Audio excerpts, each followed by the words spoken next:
Well, the basic job that we hired Jim to do was to implement the strategic plan for back then, the Amelia Mary Foundation. And the strategic plan had, I would say, three major components. The first one was to take the two foundations, St. E's and St. Joe's, and combine them into one. The second one was to actually add resources to make it a more effective foundation. And by resources, I primarily mean hire staff. And by making it more effective, I primarily mean having it raise more dollars than it had in the past. And then the third component was to come up with community projects that the people could support. And Jim did that, or Jim and his staff did that. Well, you know, I had been working to get this center established for 18 years before Jim came to the scene.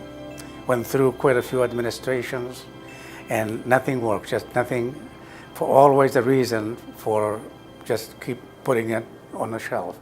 I met Jim for 5 minutes. After 5 minutes talking to him about my frustrations, about my goals, what I wanted to see happen, he said, you know, I think we're going to do something about it. Right now, in fact, I'm having a meeting with Bob Schroeder, and 3 days later, he said, we're going to start fundraising. I met with him the first time, and we talked a little bit about whether I'd be interested in being a participant in the project. And it sounded interesting to me, again, because of the scope. It was a little bigger than the things we were normally used to doing. And I went back and I talked to Andrea, and I said, you know, Andrea, I'm impressed with this fella.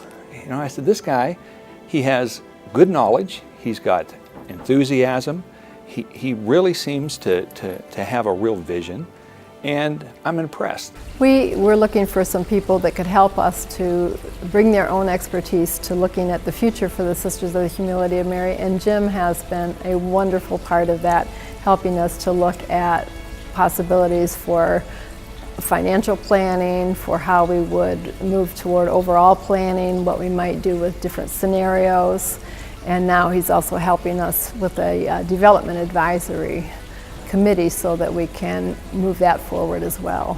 Well, I asked Jim if he would be interested in being a board member here at Mill Creek Children's Center. He immediately responded that he would, and when he came on board, it was an enormous benefit to the board and to the facility.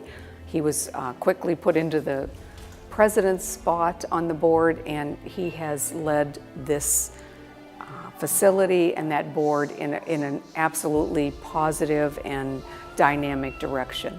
I think if there's one word that would really describe Jim, is that he is a friend. He's a very open person. He shares with me a couple of interests. One, we both have a pretty evolved sense of humor. He likes to play golf, and we share that. And he's also a photographer, and so that's something also that I'm interested in. In fact, I have one of his very fine photographs of France in my living room.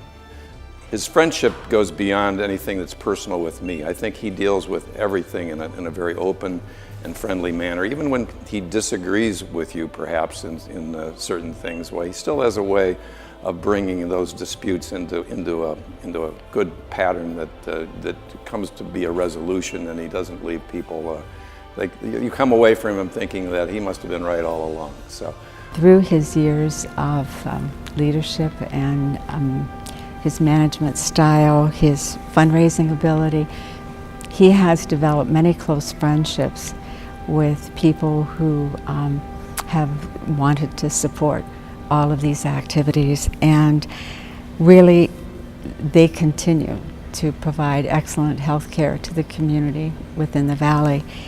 And I just am so pleased that he's receiving this award, because there isn't anyone that represents it more truthfully and faithfully.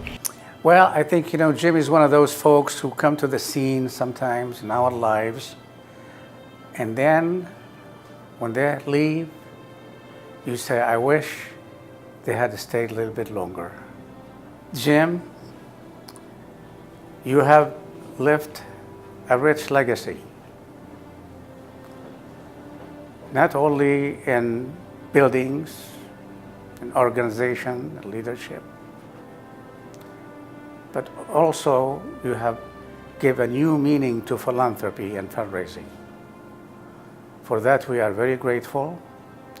We wish you a happy retirement and the best that you deserve, because you are the best.